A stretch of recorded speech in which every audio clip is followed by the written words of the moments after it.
여러분 안녕하세요. 이번 영상은 도타 1번 캐리에 관한 영상인데요. 도타에서 1번 캐리는 게임을 마무리 짓는 포지션이에요. 다른 포지션에서 차이가 그렇게 크지 않으면 대부분 캐리가 게임을 마무리할 수 있어요. 왜냐하면 포탑을 비롯한 건물들은 대개 마법이 안 통해서 평타로 부셔야 하는데 이 평타를 활용하는 포지션이 주로 캐리이기 때문이죠. 그래서 게임 중반을 압도해도 캐리 차이로 인해 게임이 역전당하는 그림이 가끔 나오기도 하는데요. 캐리가 익숙치 않으면 파밍이나 오브젝트를 미는 시간이 길어져서 상대방에게 시간을 주게 되어 역전을 당하기 쉬워진다는 거죠. 저랭크에서는 특히 게임이 시간이 길어지기 때문에 더 그렇습니다. 그래서 채팅으로 정치할 때 미드 차이 못지않게 캐리 차이도 많이 나오는 표현이에요. 그래서 이번 영상에서는 제가 쉽다고 생각하는 캐리 5명을 소개하고자 하는데요. 캐리 5명을 소개하기 앞서서 쉬운 캐리는 대체로 다음과 같은 조건을 만족한다고 저는 생각하는데요. 첫 번째는 라인전이 준수하거나 정글 파밍이 빠르다는 겁니다. 캐리는 골드와 레벨이 필요하기 때문에 정글을 잘 돌거나 레인전이 강해야 파밍이 빨라 아이템을 제때 뽑아서 제대로 활약할 수 있어요. 두 번째는 높은 DPS를 가지고 있어야 한다. 즉 평타 화력이 뛰어나다는 건데요. 제가 가장 중요하다고 생각하는 부분으로 도타에서는 보통 캐리가 한타에서 최우선으로 해야 할 일은 서포터의 척살입니다. 서포터는 화력이 좋은 캐리를 좀 때리면 스킬도 못쓰고 금방 죽기 때문에 한타에서 상대 한 명을 일찍 제거해서 적보다 많은 인원으로 한타를 유리하게 만드는 거죠. 거기다가 화력이 좋아야 카이팅도 덜 당하게 돼요. 화력이 강하지 않은 영웅들, 예를 들면 슬라크라든가 흡혈마 같은 영웅은 후반에 카이팅을 심하게 당할 수 있어 이동 동선을 잘 짜야 하고 팀워크를 요구하기도 하기 때문에 제가 보기에 운용 난이도가 좀 있는 영웅이라고 생각해요. 다음은 근접 딜러다 라는 건데요. 도타에서는 애초에 거리를 벌려 싸우는 원딜 캐리가 몇 없긴 해요. 하지만 원딜은 아이템이나 스탯 면에서 각종 페널티를 받고 시작하는 데다가 도타에는 15초 쿨 전멸을 아이템으로 쓸 수 있고 좋은 이동 기술을 가지고 있는 영웅들이 꽤 있어서 원딜 캐리가 제대로 활약하려면 도타 영웅들 스킬이나 아이템 빌드에 관한 지식이 필요하다고 생각해요. 이를 잘 모르면 원딜이 적한테 너무 쉽게 물리고요. 한 번 물린 원딜은 아무것도 못하고 죽는 경우가 다반사입니다. 그럼 본격적으로 난이도 쉬운 캐리 영웅 5명을 소개하고자 합니다. 첫 번째는 스벤입니다. 스벤은 원거리 스턴을 가지고 있고 힘 영웅이라 체력도 좀 있고 방어력 버프가 있어서 레인전이 생각보다 나쁘지 않아요. 그리고 파밍 아이템이 필요 없다는 게 큰 강점입니다. 스벤은 파밍 아이템 정장 경로를 자체적으로 가진 영웅으로 평타 스플래시를 활용해서 정글 몬스터 및 크립, 웨이브를 빠르게 쓸어먹을 수 있어요. 화력도 뛰어난데 치명타 아이템이 갖춰지면 평타 데미지를 뻥튀기 시키는 궁극기를 키면 몇 방의 킬을 그냥 먹을 수 있어요. 특히 평타 스플래시도 있기 때문에 더블, 트리플 킬도 잘하는 편이죠. 특히 환영 영웅이나 소환물을 다루는 늑대 인간, 환영 창기사 같은 영웅 상대로 강합니다. 그런데 이 영웅의 단점은 카이팅을 잘 당하는 편이라는 건데요. 원거리 스턴도 있고 이동 속도도 빠른데 뚜벅이라서 스턴 걸어도 쫓아가는데 기절 시간을 다 쓰게 돼요. 그래서 딜템 외에도 전멸 단검, BKB, 작살 같은 아이템이 필요합니다. 다음으로 소개할 영웅은 혼돈 기사인데요. 이 혼돈 기사의 장점은 레인전이 강력한 영웅입니다. 치명타와 기절, 그리고 방어력을 깎을 수 있어 레인전에서 화력이 괜찮고요. 흡혈도 가지고 있어서 유지력이 뛰어납니다.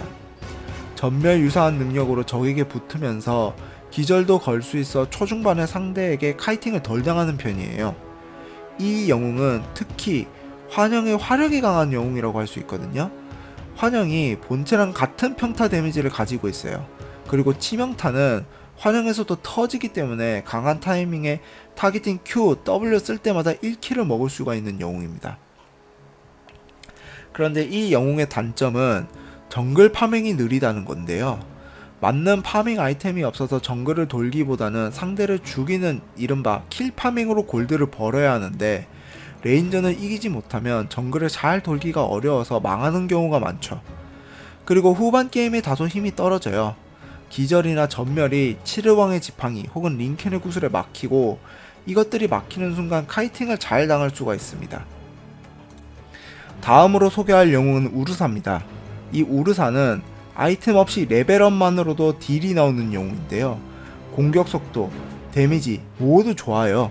그래서 레인전도 딜만 넣을 수 있으면 강력합니다. 딜이 나오기 때문에 흡혈 아이템 정도만 갖추면 로샨을 일찍 잡을 수가 있어요. 정상적으로 성장했을 때 대략 한 10분 후반대 정도면 혼자 잡을 수 있을 정도죠. 그리고 궁극기에 높은 피해 감소와 상태 이상이 있는 데다가 앞서 말했던 로샨을 일찍 잡아 부활 아이템을 활용할 수 있어서 꽤 튼튼합니다. 거기다가 중반 후반 모두 괜찮은데 전멸 단검 그리고 BKB가 갖춰지면 중반에 평타 몇 방으로 템 없는 서포터를 순식간에 찢어버릴 수 있죠. 후반에는 카이팅을 좀 당하는 편이긴 하거든요. 대신에 이제 상대 캐리가 어떠냐에 따라 또는 적절한 아이템 빌드로 충분히 극복이 돼요. 부가적으로 현재 7.39C 버전 기준으로 1티어 캐리이기도 합니다. 하지만 이 우르사의 단점은 카이팅을 잘 당한다는 게 단점인데요. 이동기도 없고 기절 기술도 없고 오로지 슬로우, 두나만 가지고 있어서 아이템이 없으면 카이팅을 잘 당해요. 서포터들이 중후반에는 보통 세이브 아이템이 하나쯤은 나오기 때문에 전멸을 활용한 한방 콤보로 킬을 잘 못 먹으면 카이팅 당해 죽는 그림이 많이 나오게 되죠. 다음으로 소개할 영웅은 유령자객인데요. 유령자객은 도타에서 높은 치명타를 가장 많이 낼 수 있는 영웅으로 자체적으로 공격 속도 버프도 있어서 평타 데미지가 매우 강력합니다. 어느 정도로 강력하냐면 서포터가 대응 못하고 당하는 수준으로 강하죠. 그래서 카이팅도 덜 당해요. 자체적으로 전멸과 슬로우를 가지고 있는데 약화 면역의 영향을 적게 받아서 거의 막히는 게 없이 들어갑니다. 쿨다운 없는 궁극기에 화력이 높으면서도 기동력도 괜찮고 회피를 자체적으로 가지고 있어 남보다 평타를 더 많이 칩니다. 그래서 많은 캐리들을 상대로 이기기 때문에 후반 게임에도 좋아요. 조작도 매우 단순한 편으로 쓰는 스킬이 모두 타겟팅 스킬이고 사거리가 긴 편입니다. 한타에서 Q, W 쓰고 BKB를 비롯한 아이템을 쓰면 돼요. 다른 애들과 비교했을 때 이 3인공을 맞춰야 제 위력이 나오는 얼굴 없는 전사나 코어 한 명한테만 맞춰야 제 위력이 나오는 루나나 가면무사 같은 애들과 비교하면 정말 단순한 편이에요. 하지만 이 영웅의 단점은 정글 파밍이 안 좋은 편입니다. 전장 경로가 나올 때까지 한 15분에서 17분 정도, 그 이전까지 정글 파밍이 느리다는 건데요. 그렇다고 레인전이 강하냐면 그렇지도 않아요. 견제가 꽤 괜찮고 전멸도 있어서 초반부터 킬을 노릴 수는 있지만 체력이 낮아 초반에 견제를 당하면 죽거나 뒤에서 Q스킬로 CS 먹으면서 빌빌거려야 돼요. 그래서 서포터의 도움으로 레인전을 잘 풀어나가는 것이 중요하고요.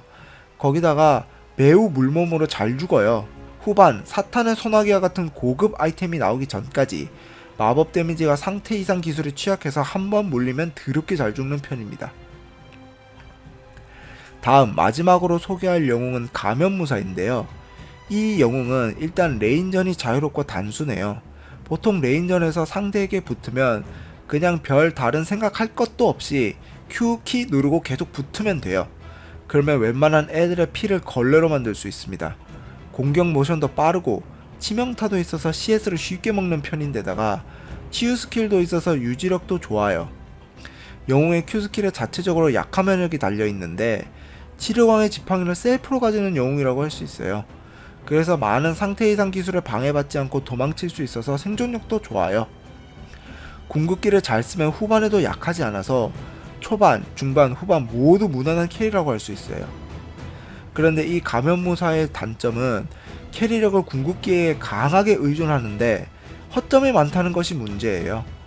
궁극기는 무적이 돼서 지속시간 동안 평타를 무작위로 계속 치는 능력인데 이게 쿨다운도 길고 사거리도 짧아요. 거기다가 각종 회피기에도 막히는데요. 심지어는 유래 신성한 홀, 유령의 홀, 투명화 등 각종 아이템에 무력화당해요.